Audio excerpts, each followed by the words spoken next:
எப்படி காற்று அடிக்குது பாருங்க. மழை வர ஆரம்பிச்சிட்டுங்க எங்கள் ஊரில்.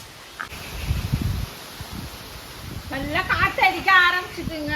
காலையிலேருந்து பார்த்தீங்கன்னா மழை விடவும் தூரவும் விடவுமா தாங்க இருந்துச்சு. நல்லாலாம் கனமழையாக பெய்யல. ஆனால் கனமழைன்னு சொன்னாங்க, கனமழை இல்லை இன்னைக்கு. இப்போ ஆரம்பிச்சிட்டு இந்த மழை வந்து விடாதுன்னு நினைக்கிறேன். அப்படி இருக்கு. மேகம் மூட்டம்லாம் இருட்டிக்கிட்டு நல்ல கனமழையாக பெய்ய போகுது. எப்படி பாருங்க, காற்று மழையுமா அடிக்குது. சரி, இதுக்கு நல்லா ஒரு சுட சுட சோறு வடித்து ஒரு மீன் குழம்பு வச்சு சாப்பிட்ணுங்க. சரி, மழை பெய்யுதுங்க.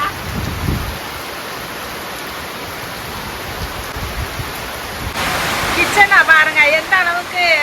இந்த மாதிரி கொஞ்சம் அதிகமாக பெய்யும் போது வாரி அடிக்குதுங்க தண்ணி. நல்லா பாருங்க, லைட்டா பெருசா தெரியல. அப்படியே காற்று மழை அடிக்கும் போது தண்ணி உள்ள அடிச்சு நவுக்கு. எப்படி இருக்கு பாருங்க.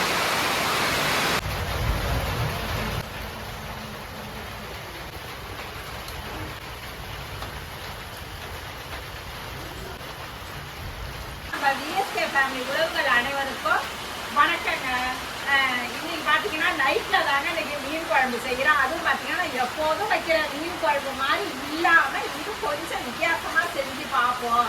எப்போதும் தான் செய்கிற குழம்பு செஞ்சுக்கிட்டே இருக்கமே. இதில் வந்து கொஞ்சம் வெங்காயம், சின்ன வெங்காயம், மிளகு சீரகமாக அப்படியே நறுன்னு அரைச்சி போட்டு அந்த மாதிரி வைக்கும்போது அந்த குழம்பு டேஸ்ட்டாக இருந்தது. ஒரு தடவை நான் செஞ்சுருக்கேன், நல்லா இருந்தது. இது அதே மாதிரி உங்களுக்கு செஞ்சு காட்டுவோம் அப்படின்ட்டு நமக்கு செஞ்சு பார்த்துட்டு நல்லா தானே இப்போ வீடியோ போட முடியும். சரி, ஒரே மாதிரி வைக்கிறது இதை கொஞ்சம் வித்தியாசமாக செஞ்சு பார்ப்போம்னா செய்ய போகிற வாங்க. இதில் பார்த்தீங்கன்னா கொஞ்சம் சின்ன வெங்காயம் உரித்து எடுத்து வச்சுருக்கேன். இதை வந்து நம்ம மிக்ஸி கப்பில் சேர்த்துருவோம். சீரகம் 1 ஸ்பூன், மிளகு 1 ஸ்பூன்.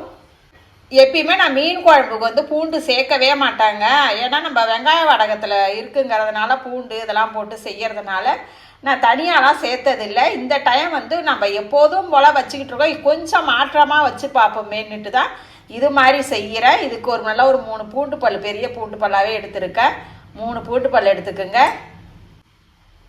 இது பார்த்தீங்கன்னா கொஞ்சம் நைஸாக அரைக்காதீங்க. கொஞ்சம் ஒரு கரகரன்னு இருக்கிற மாதிரி எடுத்தா அப்படியே நறுன்னு இருக்கும் பாருங்க. அந்த மாதிரி அரைச்சி எடுத்துப்போம்.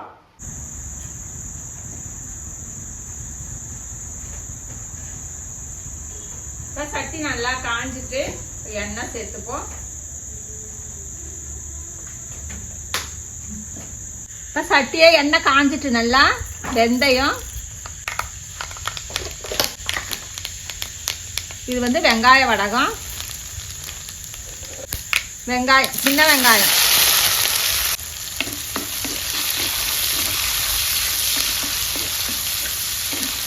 ஃப்ரெஷ்ஷாக கருவேப்பிலையை இந்த மாதிரி சேர்த்துக்குங்க.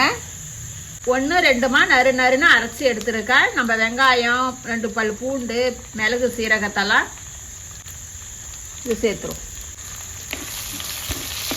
சேர்த்து விட்டு கொஞ்சம் நல்லா வதக்கி விடுங்க. ஏன்னா வெங்காயம் வந்து நம்ம வந்து வதக்காமல் அரைச்சிருக்கோமா, அது கொஞ்சம் பச்சை வாசனை இருக்கும். இது நல்லா வதங்கிட்டு தக்காளியை அது மாதிரி அரைச்சிட்டு சேர்த்துருக்கேன். இதையும் அப்படியே இதில் நல்லா வதக்கி விட்டுருங்க. இப்போ இது நல்லா வதங்கி பச்சை வாசனையெல்லாம் போயிடுச்சு. நல்லா வதங்கிட்டு இதில் மஞ்சத்தூள், தனி மிளகாத்தூள், மல்லித்தூள், இது வந்து நம்ம வீட்டில் அரைச்ச குழம்பு மிளகாத்தூள், இதுவும் கொஞ்சமாக சேர்த்துக்குங்க. இது நல்லா வதக்கி கொடுத்துக்குங்க. இது கொஞ்சம் தக்காளி சைஸு புளி எடுத்து இதை கரைச்சிட்டு சேர்த்துக்குங்க.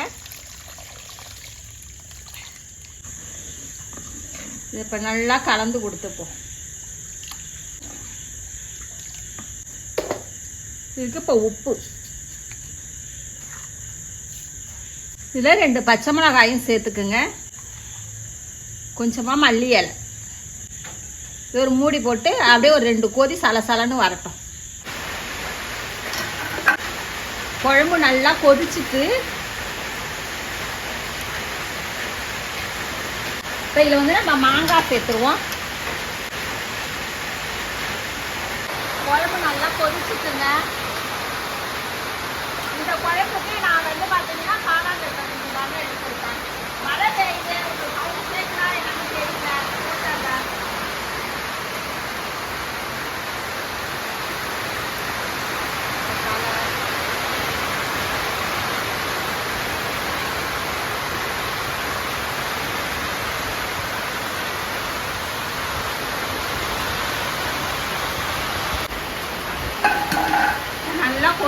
இருக்குங்க. இது என்ன செய்யணும்னா அப்படியே ஒரு ஆட்டை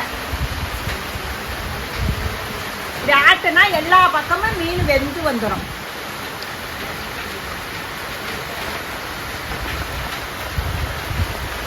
நல்லா தலைவர்